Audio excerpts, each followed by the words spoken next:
I would like to take this opportunity to really acknowledge the contributions that is made by the press fraternity in our democracy, in our country, and not just from a political perspective or a governance perspective, but even in terms of the different aspects of our sports, our culture, our music.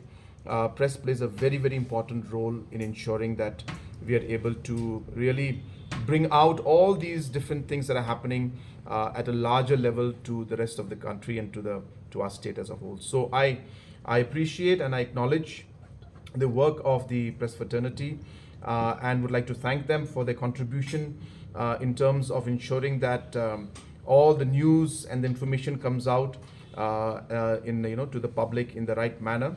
And I hope that in the future also the press will continue to work in this manner because it's important in a very, very proactive country and a state like ours, a democracy as ours.